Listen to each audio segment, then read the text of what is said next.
The fighting in the Korean War was as ferocious as any seen in World War II. But when the veterans came home, the reception they got was quite different. In Korea, you went for 12 or 13 months. And at the end of your tour, you were sent home. There were no bands to meet them, no parades or anything like this. The way the American people treated the Korean War and the returning veterans, I think it could be termed the Forgotten War. I think most Americans did not see the Korean War as a personal threat to themselves and their families. Would it affect the person in the Midwest, someplace in their home and their children? No, it probably would have very little impact on them. So I don't think most Americans saw it as being as important as World War II had certainly been, and so they didn't pay that much attention to it. But Americans were forced to pay attention to a communist scare closer to home. In 1950, the fear that communists were somehow undermining America from within began to gain ground. When Ethel and Julius Rosenberg were arrested for passing atomic secrets to the Soviets, it made it much easier for an obscure senator from Wisconsin to make some frightening allegations. Strike the word leftist, make that communist. Joseph McCarthy claimed that communists had infiltrated the highest levels of government. Again, we have a known associate and collaborator with communists and pro-communists, a man high in the State Department. Well, it was a very uneasy time. McCarthy on the rise, claiming that there were spies everywhere, communists everywhere. And of course, it turns out there were spies everywhere. They were stealing atomic secrets. There was fear, there was uncertainty, insecurity. Images of communists as evil and threatening were everywhere. The most successful popular writer of that era, and I mean astonishingly popular, was a writer named Mickey Spillane, and he had started out with sort of traditional police detective, short, punchy, Hemingway-esque sentences, tough guys. The bullets made little periods where they went in and turned into commas as the blood welled out. I looked at her. She was taking off her clothes. "Oh, Mike, I really want you." She walked toward me, her hips waving a happy hello. And with the coming of the Red Scare, he switched it over to knocking out commie heels. I looked at him, and I could tell he was a rotten commie heel. Whatever the public wants, you're playing up to their appetite. But what you try to do is establish that appetite for it, and then you supply it. He hit the virus. He took that virus and put it right into his books, which was a very good litmus paper of how much it worked and how nervous the country was. Nowhere was the fear more damaging than in Hollywood.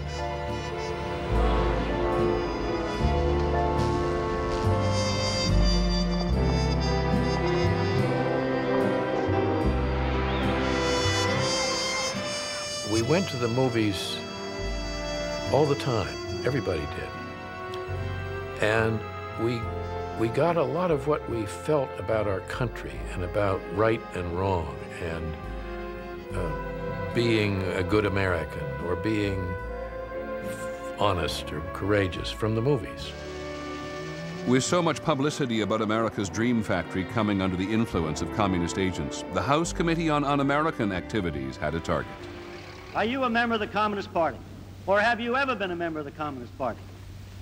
It's unfortunate and tragic that I have to teach this committee the basic principles of Americanism. That's not the question. The question is, have you ever been a member of the Communist Party? I'm framing my answer in the only way in which... Stand away from the stand. I have written for Americanism for many years, and I shall stand away from the stand. Fight for the Bill of Rights. Hundreds of witnesses were called to testify on communist influence in Hollywood. They were asked not only to account for their own political activities, but to inform on their friends. There will be no demonstrations. It was scary. It was very, very scary. And I was 19, and I took the fifth in front of the committee.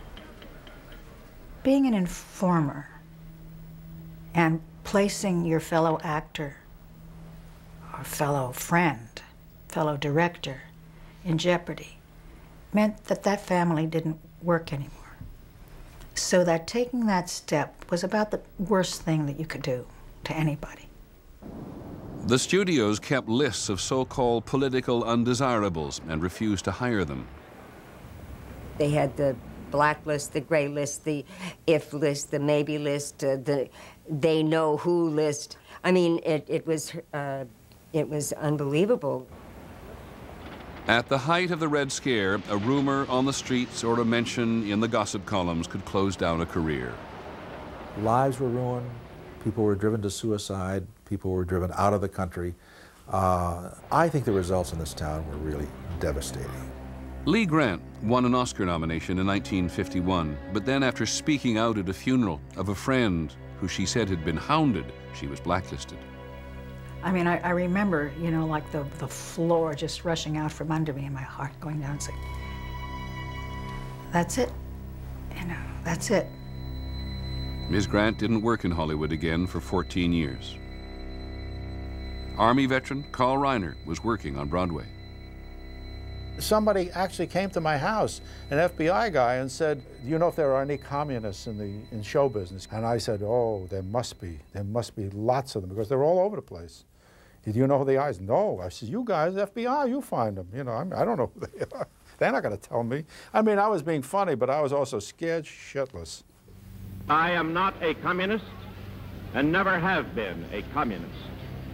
Between 1947 and 1952, the loyalty of 3 million Americans was investigated by the FBI. I am not and never have been a communist. People from all walks of life were called before congressional committees. Baseball heroes, union leaders, school teachers, diplomats. I am not and never have been a member of the Communist Party. In an atmosphere of suspicion, the Cold War set Americans against Americans. On the battlefront, it was frustrating and confusing because it asked the military not to defeat the enemy but to contain him.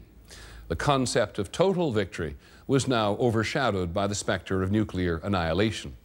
For Americans so accustomed to the clarity of goals in World War II, this kind of war was rather baffling. By 1951, the war in Korea had become a bloody stalemate. The commander of the UN forces, the imperious World War II hero General Douglas MacArthur, virtually demanded a free hand to go after the Chinese. MacArthur's supposed to have wanted to have used 50 atomic bombs against Korea, North Korea, and China, and to lay down a permanent radioactive belt along the Yalu River. But President Truman would not use the bomb again, and after MacArthur criticized the president and lobbied on to expand the war into China, Truman terminated the general's command and fired him for insubordination. On April the 20th, 1951, MacArthur addressed a joint session of Congress. I now close my military career and just fade away.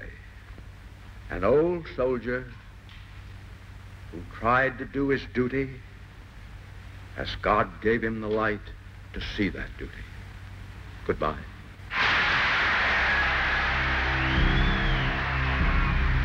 MacArthur's credo of total victory had been rendered obsolete by the new technology of mutual terror.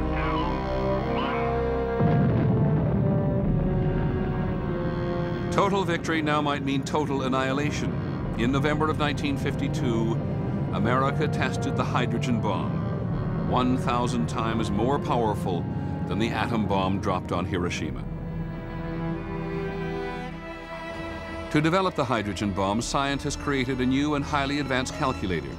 They named it the Mathematical Analyzer, Numerical Integrator, and Computer. They called it by its acronym, MANIAC.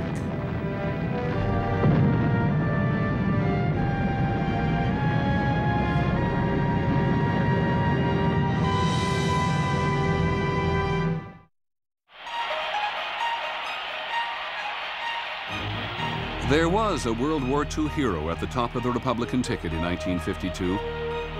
Not MacArthur, but Dwight David Eisenhower. accept your summons. I will lead this crusade. Eisenhower, who had led the Allied invasion of Europe, promised to bring peace to Korea and to quiet the shouting at home.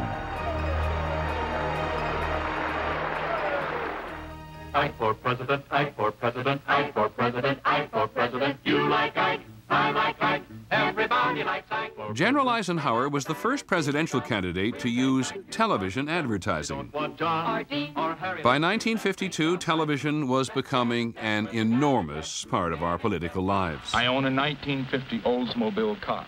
Vice presidential candidate Richard Nixon was the first to use television in another way.